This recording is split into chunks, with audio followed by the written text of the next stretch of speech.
बिहार के दंगल में आप सभी का स्वागत है। बिहार विधानसभा चुनाव को लेकर महागठबंधन और एनडीए में सीटों का बंटवारा हो गया है।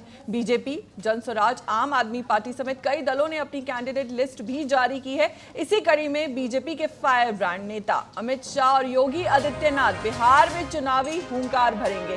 साथ ही कई उम्मीदवारों के समर्थन में चुनाव प्रचार करेंगे। वहीं विपक्ष की भी अपनी अपनी रणनीति है। देखना यह होगा कि बिहार में इस बार किसकी बयार बहती है। क्या सौगातों की बौछार से एनडीए पर लगेगी मोहर या वादों की छड़ी से विपक्ष को मौका मिलेगा। क्या इस बार जनस्वराज सत्ता पक्ष और विपक्ष का खेल बिगाड़ेगी। बहरहाल ये तो आने वाले समय में पता लगेगा। इसी मुद्दे पर ज्यादा जानकारी के लिए सीधे चलते हैं हमारी सहयोगी अपराजिता हमारे सहयोगी चंदन और सम्राट के पास, जो लगातार ग्राउंड जीरो पर मौजूद है और हमें पल पल की अपडेट दे रहे हैं।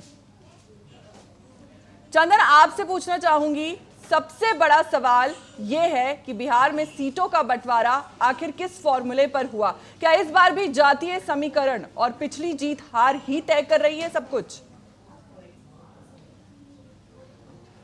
को बता दें कि बिहार में देखिए जो जाति है वो जाति नहीं है और हमेशा जाति को ध्यान में रह कर के काम किया जाता है। हालांकि जिस तरह से इस बार भी जाति को समीकरण को लेकर के जिस तरह से टिकट बंटवारा करने की जो काम किया गया है उस सब चीज़ को ध्यान में रखा गया है। क्योंकि देखिए बिहार एक ऐसा राज्य है जहाँ पे जाति जो है वो काफ़ी हावी रहता है, उसको विशेष ध्यान रखता है और विशेष ध्यान में रखते हुए सीट का बंटवारा किया जाता है। जातीय समीकरण को देखा जाता है, किस जाति का कहाँ ज़्यादा वर्चस्व है, उसी हिसाब से टिकट का भी बंटवारा किया जाता है और टिकट दिया जाता है। उसी तरह से बीजेपी पे आपने देखा होगा एनडीए में कि तमाम जातियों को नज़र रखते हुए उस तरह के टिकट देने के काम किया गया है। हालांकि इस बार के चुनाव में आपको बताते तो महिला की भी भागीदारी अच्छा खासा है, क्योंकि हमेशा देखते होंगे कि प्रधानमंत्री नरेंद्र मोदी महिला सशक्तिकरण की बात करते हैं, मुख्यमंत्री भी महिला सशक्तिकरण की बात करते हैं, तो महिलाओं को भी इस बार नज़रअंदाज नहीं किया गया है। महिलाओं को भी जिस तरह से उनकी भागीदारी है उस तरह से उनको हिस्सेदारी भी दिया गया है। तो तमाम जो चीज़ें हैं उसको नॉलेज में रखते हुए इस बार टिकट की बंटवारा हुआ है। हालांकि आपने देखा होगा कि जिस तरह से मैथिली ठाकुर को टिकट दिया गया है उसके बाद से जो राजनीतिक समीकरण है, राजनीतिक को जो घमासान है वो बढ़ गया है। जिस तरह से उनके विरोध हो रहा है, जिस तरह से उनकी विरोध प्रदर्शन किया जा रहा है, उनको लेकर के कहा जा रहा है कि देखिए जो पहले से वहाँ से जो मधुबनी से जो लोग थे, पहले के जो कार्यकर्ता थे, उनको टिकट ना दे करके एक नए लोगों को पार्टी में ज्वाइन करके उनको टिकट दिया गया है। तो कहीं ना कहीं जो नए लोग आ रहे हैं जिनकी राजनीति से पहले से कोई ताल्लुक नहीं है, वैसे लोगों को लेकर के बीजेपी के तमाम जो कार्यकर्ता हैं, एनडीए के कार्यकर्ता हैं, वो विरोध भी कर रहे हैं। तो ऐसे में देखना होगा कि जो बड़े बड़े चेहरे को उतार रहे हैं, बड़े बड़े सेलिब्रिटी को उतार रहे हैं, तो क्या उनके जो पुराने राजनीतिक संबंध है कि नहीं। क्योंकि उनका कार्यकर्ता करें कि देखिए ग्राउंड पर मेहनत हम करते हैं, बूथ कमेटी को गठन हम करते हैं, तमाम जो उनके संगठन है मजबूती का काम हम लोग करते हैं और नए लोगों को टिकट दे दिया जाता है। ऐसे में तमाम तरह के बीजेपी की तरफ से भी मैथिली ठाकुर को लेकर के विरोध प्रदर्शन किया जा रहा है, विरोध जताने की काम किया जा रहा है। इसके साथ ये भी लोग कह रहे हैं कि देखिए जिस तरह से टिकट की बंटवारा हुआ है, जो लोग पूर्ण से पहले से जो कार्यकर्ता है, जो मेहनत करते आते हैं, उनको टिकट ना दे करके कि नए लोगों को जो राजनीति से कुछ नहीं लेना देना है उनको टिकट दिया जा रहा है। लेकिन ऐसे में देखना होगा फौजिया कि जिस तरह से लगातार विरोध प्रदर्शन है, इसका खामियाजा कहीं ना कहीं विधानसभा चुनाव में भुगतना पड़ सकता है। लेकिन देखने वाली बात होगा कि एनडीए के तमाम जो कार्यकर्ता है, एनडीए के तमाम जो नेता हैं, कैसे अपने कार्यकर्ताओं को खुश कर पाते हैं, कैसे सबको हैंडल कर पाते हैं, ये अपने आप में एक बड़ी सवाल बना हुआ है। लेकिन देखने वाली बात होगी कि देखिए अब चुनाव की समय भी बहुत नज़दीक आ गया है। पहला चरण के जो चुनाव है 6 नवंबर को होना है। ऐसे में तमाम जो राजनीतिक दल के बड़े नेता हैं वो जनसभा भी कर रहे हैं। हालांकि अभी हम बता दें कि दानापुर में और दानापुर की भी स्थिति आपको फौजिया दिखाने के काम करेंगे कि यहाँ पे उत्तर प्रदेश के मुख्यमंत्री योगी आदित्यनाथ आने वाला है और जिसको लेकर के तमाम जो व्यवस्था है वो पूर्ण कर ली गई है। हालांकि बताया जा रहा है रामकृपाल यादव के नामांकन होना है, उसी नामांकन में तमाम जो बड़े बड़े नेता है वो आ रहे हैं। हालांकि इसके साथ ही आपको बता दें बीजेपी के कदावर नेता और बिहार के जाने माने नेता सम्राट चौधरी का भी आज नामांकन है। तो तमाम नामांकन को लेकर के जो बड़े बड़े नेता है वो आ रहे हैं और तस्वीरों में एक बार साफ आप देख सकते हैं, शिवशंकर ये तस्वीरें दिखाएं और यहाँ पे आप देखेंगे कि नामांकन रैली दानापुर विधानसभा, तो यहाँ से जो है रामकृपाल यादव जो है अपना नामांकन करेंगे और ये देखेंगे कि किस तरह से यहाँ तैयारी की गई है। हालांकि बता दें कि कुछ ही देर में जो है योगी आदित्यनाथ यहाँ पे पहुँचेंगे, उसके बाद से रामकृपाल यादव अपना नामांकन दाखिला जो है पर्चा जो है वो भरने का काम करेंगे। तमाम जो तैयारी है बीजेपी की तरफ से वो कर ली गई है, क्योंकि देखिए उत्तर प्रदेश के मुख्यमंत्री आ रहे हैं बिहार, और बिहार में आने के बाद रामकृपाल यादव के नामांकन है। तो कहीं ना कहीं ये भी देखा जा सकता है कि जिस तरह से कहा जाता है कि देखिए बिहार में जो जाति है वो हावी है, उस जाति को तोड़ने के लिए योगी आदित्यनाथ को इस नामांकन रैली में उनको बुलाया जा रहा है। क्योंकि देखिए रामकृपाल यादव भी यादव हैं और दूसरी तरफ कहा जाता है जातीय समीकरण की बात करें तो कहा जाता है कि बिहार में लालू प्रसाद यादव यादवों के नेता हैं, एमवाई समीकरण चलाते हैं। तो कहीं ना कहीं यादवों के गढ़ को तोड़ने के लिए ही तमाम जातीय जो फैक्टर है, जातियों को जो धब्बा लगा हुआ है, जातियों को जिस तरह से चर्चा किया जाता है, उस जाति के दूर करने के लिए योगी आदित्यनाथ को इनके नामांकन में बुलाया जा रहा है। इसके साथ ही बता दें कि बड़े बड़े जो अमित शाह के भी आज कई कार्यक्रम बिहार के दौरा है, कई जगह उनकी कार्यक्रम है। तो ऐसे में देखा जा सकता है कि बीजेपी कह रहे हैं कि देखिए जात पात से उठ करके विकास पर आपने वोट करें, विकास की मुद्दे पर चर्चा करें, ताकि देखिए पिछले 30 साल से लगातार आपने देखा होगा कि 20 साल से लगातार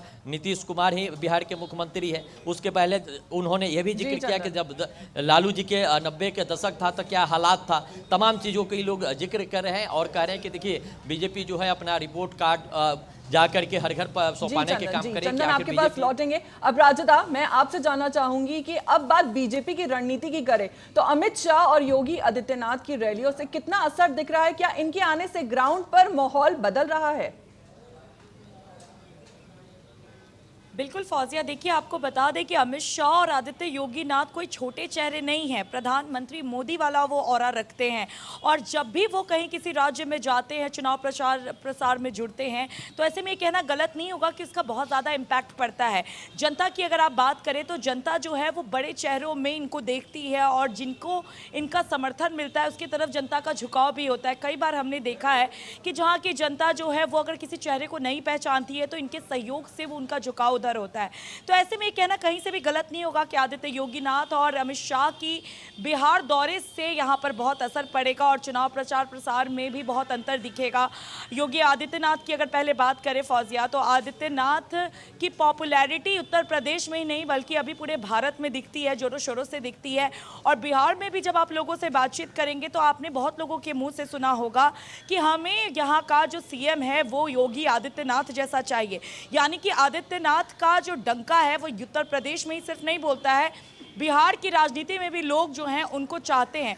तो ऐसे में ये कहना गलत नहीं होगा कि योगी आदित्यनाथ को लेकर के लोगों के मन में जो है बहुत वात्सल्य है, लोग जो है उनके प्रति अपना प्यार हमेशा वक्त वक्त पर दिखाते रहते हैं और देश के हर कोने से दिखाते हैं। तो आदित्यनाथ यहाँ पहुँचेंगे तो लोगों के अंदर जो उत्साह है वो भी निकल कर सामने आएगा, उनके कार्यकर्ताओं में उत्साह नजर आएगा और इसका असर सीधे अभी बिहार की राजनीति में दिखने को मिलेगा।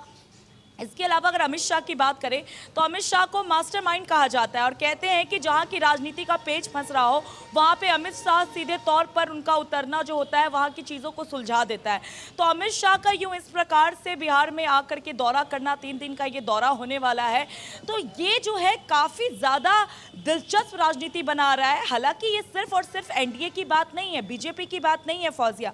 महागठबंधन में भी आप देखेंगे तो कई बड़े चेहरे बिहार की धरती पर उतरे हैं और इस बार चुनाव प्रसार कर रहे हैं। तो ऐसे में कहना गलत नहीं होगा, जो एक फेस वैल्यू होता है उसको लेकर के भी यहाँ पर जो लोग हैं उसको अपना एजेंडा बना रहे हैं। यहाँ पे इस बार जो है पूरा एड़ी चोटी का जोड़ लगाया जा रहा है और कांटे की टक्कर देखने को मिल रही है। तो लगातार पक्ष हो या विपक्ष हो, दोनों में बड़े चेहरे हैं और ये दोनों जो है अपना सारा ट्रम्प कार्ड खेलते हुए नजर आ रहे हैं और इस बार बिहार की राजनीति में जो है पूरी तरीके से उसको साधने की कोशिश कर रहे हैं। महिला वोट बैंक की बात करें तो कई महिला ऐसी हैं, जब हम क्षेत्र में गए, ग्राउंड जीरो पर गए, हमने महिलाओं से जब बात किया फौजिया, तो आपने भी देखा होगा कि कितनी महिलाएं ऐसी हैं जो कई नेताओं को जानती नहीं है, लेकिन अगर आप उनसे बात कीजिए तो वो 2 चेहरों पर अपना मोहर लगाती हैं, या तो वो नीतीश कुमार की बात करती है, नहीं तो प्रधानमंत्री मोदी। आपके पास लौटेंगे। सम्राट, आपसे जानना चाहूंगी कि वोटरों के मूड की अगर हम बात करें तो क्या जनता इस बार उम्मीदवार का काम देखकर वोट दे रही है या फिर सिर्फ पार्टी और नेता के नाम पर भरोसा कर रही है?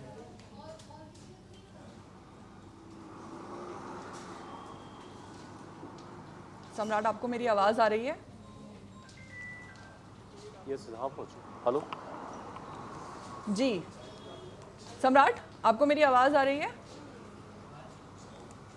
जी सम्राट, मेरा सवाल आपसे ये है कि वोटरों के अगर मूड की हम बात करते हैं तो क्या जनता इस बार उम्मीदवार का काम देखकर वोट देगी या फिर सिर्फ पार्टी और नेता के नाम पर ही भरोसा कर रही है?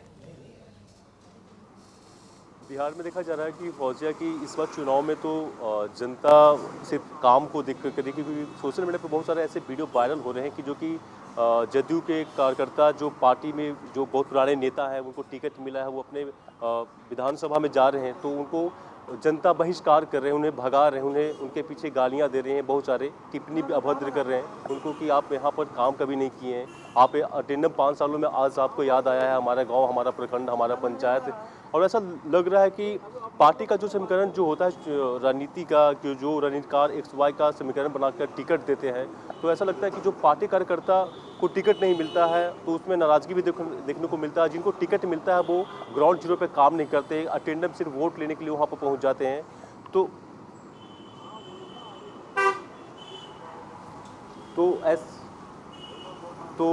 उसके बाद भी ऐसा प्रतीत हो रहा है कि यहाँ पर कि अभी जाति समीकरण को भी देखकर लोग वोट देते हैं और कैंडिडेट को भी देखकर वोट देते हैं, और ज़्यादा होता है कि प्रभावशाली नेता जैसे कि नरेंद्र मोदी जी हो गए, योगी आदित्यनाथ जी हो गए या नीतीश कुमार जी हो गए, तो कुछ बड़े बड़े कैंडिडेट जो जी चेहरा जो सम्राट, बड़े सम्राट बड़े आपके पास लौटेंगे। आज से 3